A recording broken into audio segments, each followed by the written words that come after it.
What I'm getting at is that the Canadiens, I think, could look to trade their 26th pick in order to move up to acquire another top 15 pick in this draft. Is there somebody they're specifically looking to acquire? Potentially. Now, you cannot fully rule out the Canadiens drafting a defenseman. You just can't.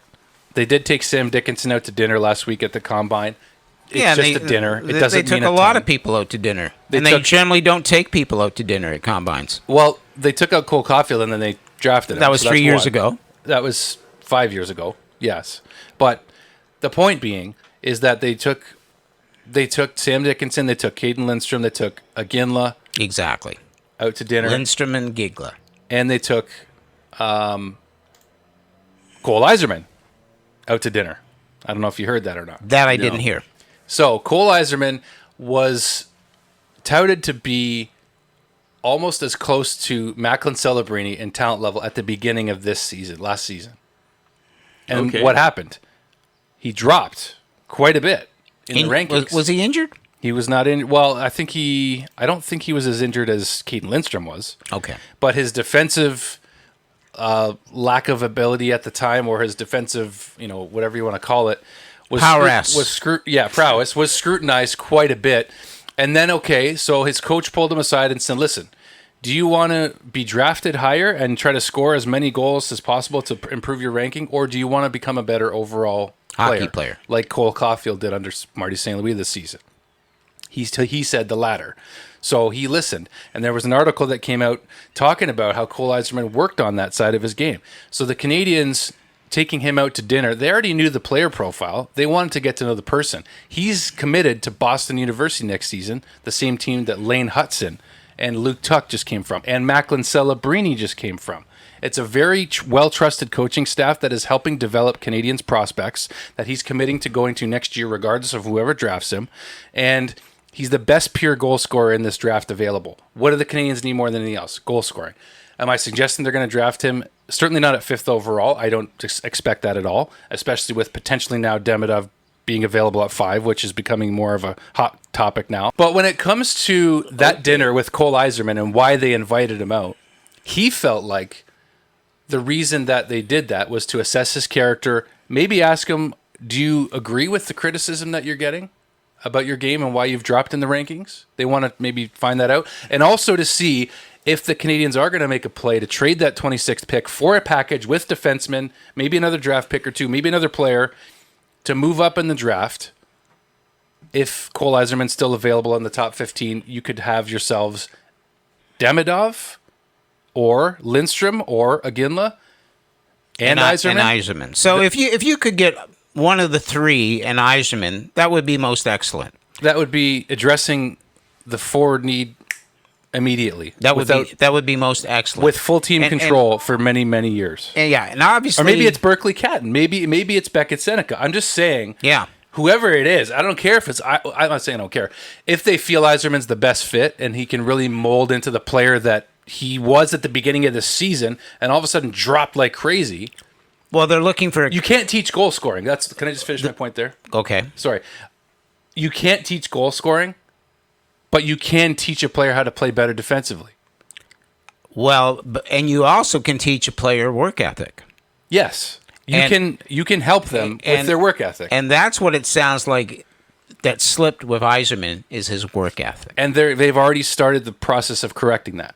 Okay. So that's intriguing. Aren't the Canadiens showing that that's what they're good at, is bringing in these guys that have redeeming qualities, that have a lot of talent, a lot of skill, and have the ability to draw more out of them? And that's what Florida has done. Florida's been successful in doing that, finding players that weren't performing who were first-round selections. Sam Reinhart? Absolutely. Buffalo Sabres are... Oh my Absolutely, God. And we spoke about this last week when you weren't here, Drew. And that is what Kent Hughes' modus operandi is acquiring and developing players that have been... If you were selected in the first round, there was something there. Yes. Okay? Correct. Let's say, there's only 32 selections. Of the first 32 players that are selected, most likely they are the most likely to make it in the big league. So when they don't, what went wrong? Because it's not like you're flipping coins here. You've spent so much money, and there are so many people focused on the way these players play. Like, why did they get selected? There was a reason. And so if they don't live up to that expectation, what fell through the crack? And it could easily be something other than performance. Yeah, it could be personal life. It could be anything. Absolutely. You know who puts the puck in the net? Cole Eiserman. So the Canadiens should draft him. I like that move. I like the idea of taking that draft pick, moving it up, and picking up Eiserman. But Lindstrom and Eiserman would be a huge splash. Absolutely. Huge splash. I love that. So come on. You had something you were going to say. That was it. Oh, okay. I love that. Okay, no, what it was, I had this article here with the top 70 prospects, which has shown Cayden Lindstrom drop, Iginla rise up, and it does tell them their projection at the NHL level. That's all I wanted to share. And I would rather take a shot on Lindstrom, than take a shot on Demidov. Okay. All right. Okay. I hear you loud and clear.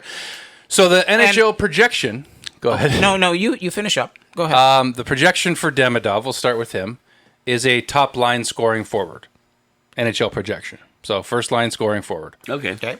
We're assuming we're doing this based on if the Canadiens pick a forward. Okay, so they will. I've said it several times already that it still may not happen this year, but it's a higher probability.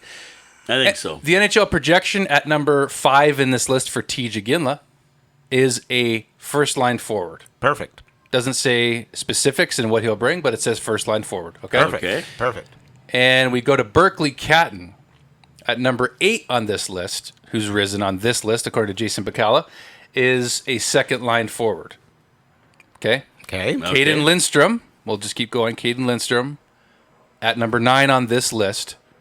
NHL projection is a top line / second line power forward goal scorer. Yeah, I love it. Okay. I love it already. Beckett Senneke, number 11 on this list, NHL projection, second line skill forward with power. That's with power, by the way, is the icing on the cake for second line. Second line. Okay. So think Kirby Doc, Beckett Senneke, and Newhook, or Slavkovsky, or whatever player you want to insert there. Next on the list is Cole Eiserman. Second line goal scorer, power play shooter. What do the Canadiens excellent need? Asset. Excellent asset. And I want to read Cole Eiserman's, his profile. It's very short. Is he paying you? He's not paying me. Okay. We could be way off our rockers, and the Canadiens just never pick this kid. I'm just a lot more interested all of a sudden. Yes, because they took him out to dinner and wanted to find out more about him and everything.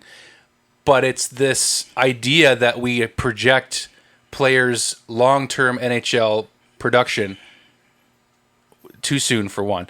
But he's going to be going later in the draft and could be out. If you redraft years later, he could be in the top 10 or 5. For all we know, right? Here it is on Eiserman. Eiserman is easily defined. He's a pure shooter with arguably the best shot in the entire draft class. NHL teams are always on the lookout for more goal scorers. The issue with Eiserman is his risk-reward approach. He has a long way to go playing with 200-foot detail that the pro game requires from even the top scorers. He's fast enough and strong enough for the NHL. So, based on that, can he learn to be a better 200-foot player and work on the details of his game? Absolutely. Absolutely. Can you teach him to be a better goal scorer? No, you can't. He already is that. It's his gift. There you go. So for me, I'm just more interested in adding more scoring, possibly in 2 ways, in the fifth with the 5th overall pick, and with whatever pick the Canadiens are able to move up to if they need to in order to get Cole Eiserman. I don't know that it's just Cole Eiserman, but something is really pulling me.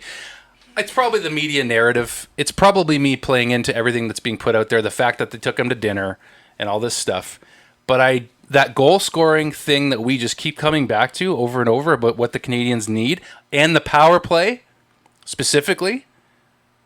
Owen Beck can be on the second line power play. Machar can be on the second line power play. A great playmaker. Machar is underrated. I talked all about him in my last video with Shane Gamal. Yeah, I watched Cole caught the story of two Coles. Like, they're both goal scorers. Caulfield's becoming a better playmaker. But you want to have a top power play in the NHL, Cole Eiserman is a player that will help you do that.